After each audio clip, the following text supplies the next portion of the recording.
Alors, je vous ai parlé de la France occupée, je vais vous parler de la France libre. Donc, plus ou moins, je vais de 1940 à 1942 la fois précédente et de 42 à 44 maintenant. Mais bon, en réalité, c'est une. France occupée, France libre, c'est une autre. Tout ça, évidemment, se recoupe. Et la France libre, évidemment, elle est symbolisée par le général de Gaulle.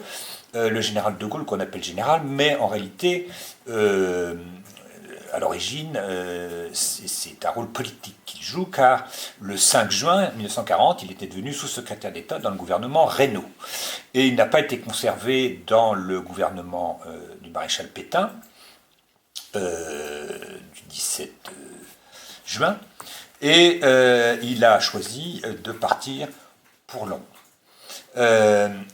Et à Londres, il va s'employer à rallier les Français de l'extérieur autour de lui et à unifier la résistance intérieure à la France. Pour ça, il va d'abord éliminer ses rivaux. Son principal rival à Londres, c'est l'amiral Muselier, qui est plus gradé que lui, et il y a à Londres beaucoup de marins. Et donc il va l'éliminer par une petite manœuvre. Et il va tâcher de faire entrer dans l'orbite des Alliés et de faire revenir dans la guerre les colonies françaises. Mais ce n'est pas une chose facile, parce qu'en Afrique du Nord, il y a Végan qui maintient fermement l'Afrique du Nord dans une obéissance au gouvernement.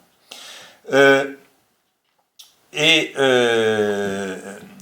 général de Gaulle, en septembre 40, va faire une tentative de débarquement à Dakar. Il sera accueilli par un feu nourri, mais néanmoins, il va réussir à implanter de ses partisans en Afrique occidentale française.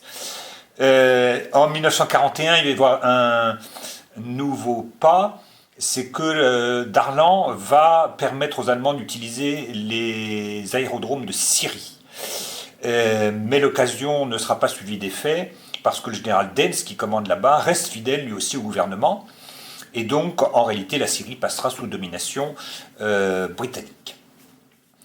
Le premier tournant de la résistance, c'est 1941, l'opération Barbarossa, l'invasion de la Russie, parce que ça va précipiter les communistes dans la résistance. Les tout premiers résistants, tout premiers, ont été les membres de la Cagoule. La Cagoule, c'était une organisation anti-républicaine, secrète, et comme elle était secrète, ils étaient déjà dans la clandestinité, ils y sont restés tout naturellement pendant la résistance. Il y a eu beaucoup de royalistes également au début, et à partir de 1941, il y a eu les communistes qui, en 1940, il ne faut pas l'oublier, avaient demandé la reparution de l'humanité aux occupants allemands, puisqu'il y avait le pacte germano-soviétique, et le Parti communiste et la CGT surtout avaient appelé les ouvriers français à fraterniser avec les officiers allemands. Donc là, c'est un gros retournement.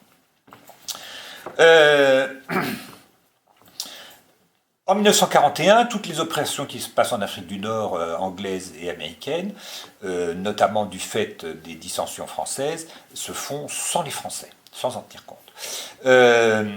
Et il se trouve que au moment du débarquement en Afrique du Nord, Darlan se trouvait là-bas.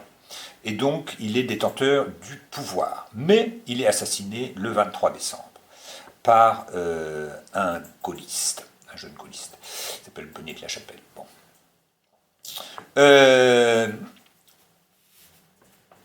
Donc, ça a deux effets, c'est que ça va pouvoir laisser la place libre à De Gaulle, et d'autre part, ça va faire une coupure supplémentaire entre la France occupée de l'intérieur et la France libre de l'extérieur.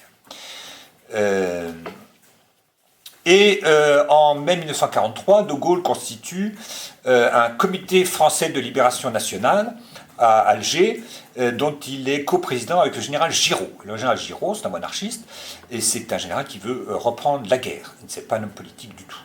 Et Giraud va être évincé très rapidement, parce qu'en fait, il y a Jean Monnet, le futur père de l'Europe, qui est entré dans ce comité, et qui est en fait en secret gaulliste. Donc il y a une espèce d'équilibre politique, mais comme Monnet est secrètement gaulliste, c'est De Gaulle qui va prendre la tête de ce comité. Qui va se transformer, et De Gaulle va réunir d'anciens parlementaires de la Troisième République une assemblée nationale consultative. Consultative, elle n'est pas élue. Qui va se transformer le 26 mai 1944 en gouvernement provisoire de la République française. Et pendant ce temps-là, donc De Gaulle apparaît de plus en plus comme le chef politique de la France libre, hein, et puis la France rentre dans la guerre parce que l'armée de Juin et de Lattre, hein, Juin et de Lattre d'ailleurs sont des partisans du maréchal Pétain, et celle de Leclerc, qui lui est gaulliste, sont armés par les Américains et reprennent la lutte aux côtés des Alliés. Hein, c'est toute la campagne d'Italie et tout le reste.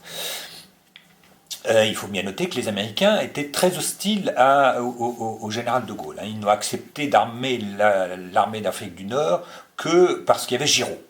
Ensuite, de Gaulle a pris ils ont continué quand c'était de Gaulle.